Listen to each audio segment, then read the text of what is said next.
Hello friends, आज हम study करने जा रहे हैं एक नई book the psychology of money, जिसके लेखक हैं मॉर्गन हाउसल।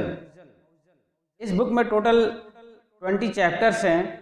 तो अब हम स्टार्ट करते हैं बुक की प्रस्तावना से। इस किताब का आधार यह है कि धन संपत्ति के मामले में आप कितना अच्छा प्रबंध करते हैं, यह इस पर कम निर्भर करता है कि आप कितने होशियार हैं, और इस पर ज़्यादा कि आपका व्यवहार कैसा है। और व्यवहार सीखना कठिन कार्य है, उन्हें भी जो वास्तव में होशियार हैं। एक प्रतिभाशाली व्यक्ति जो अपनी भावनाओं का नियंत्रण खो दे एक वित्तीय आपदा हो सकता है, मगर इसका विपरीत भी उतना ही सत्य है। सामान्य व्यक्ति जिन्हें वित्तीय ज्ञान नहीं है धनी हो सकते हैं अगर उनके पास कुछ व्यवहारिक कौशल हो। इस बुक की प्रस्तावना में ऑथर दो लोगों का जिक्र करते हैं।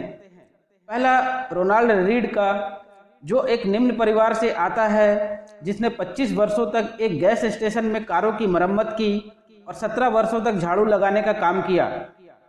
38 वर्ष की आयु में इन्होंने $12,000 में एक 2 बेडरूम वाला घर खरीदा और अपना पूरा जीवन वहीं बिताया। वर्ष 2014 में 92 वर्ष की आयु में रोनाल्ड रीड का निधन हुआ। तब जाकर इस ग्रामीण जैनिटर के बारे में लोगों को पता चला कि ये तो करोड़पति व्यक्ति थे। जो लोग भी रीड को जानते थे वे चकराए हुए थे। उनके पास इतना सारा पैसा आखिर आया कहां से? बाद में पता चला कि इसमें कोई भी रहस्य नहीं था। ना तो उन्होंने कोई लॉटरी जीती थी और ना ही उन्हें यह पैसा विरासत में मिला था।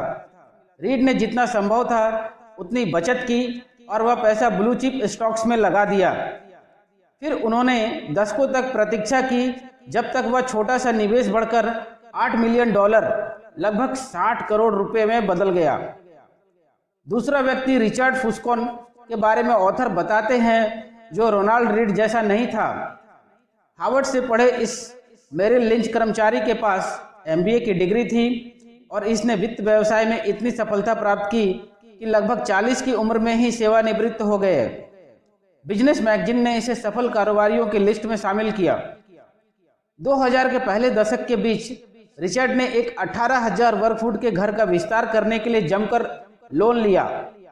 इस घर का रख रखाव का मासिक खर्च $90,000 लगभग 68 लाख रुपए से भी अधिक था। फिर 2008 का वित्तीय संकट आया, जिसने रिचर्ड को मिट्टी में मिलाकर रख दिया। अत्यधिक ऋण और अनगदी परिसंपत्ति ने इसे दिवालिया बना दिया। 2008 में रिचर्ड ने न्यायाधीश के सामने अपने आप को दिवालिया घोषित किया और इसकी सारी संपत्ति को नीलाम कर दिया गया। यहाँ ऑथर बताते हैं कि रोनाल्ड रीड धैर्यवान था और रिचर्ड फुस्कोन लालची, और बस इतना काफी था दोनों के बीच के शिक्षा और अनुभव के विशाल अंतर को ग्रस्त करने के लिए। ऑथर बताते हैं कि वित्तीय सफलता कोई कठिन विज्ञान नहीं है, यह एक व्यवहारिक कौशल है। जहां आप किस प्रकार व्यवहार करते हैं यह अधिक महत्वपूर्ण है, बजाय इसके कि आप क्या जानते हैं।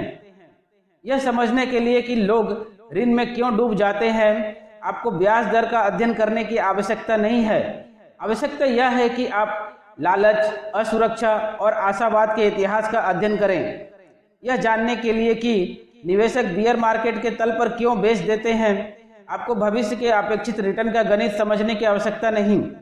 आवश्यकता यह है कि आप उस व्यथा के बारे में सोचें जो आपको अपने परिवार की ओर देखकर होगी यदि आपके निवेश उनके भविष्य के खतरे में डाल रहे हों।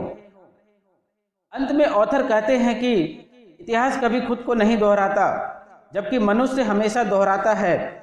पैसे को लेकर हमारा आचरण कैसा है, इस बात पर यह बहुत अच्छे से लागू होता है। तो इस प्रकार यह प्रस्तावना समाप्त होती है। Thank you.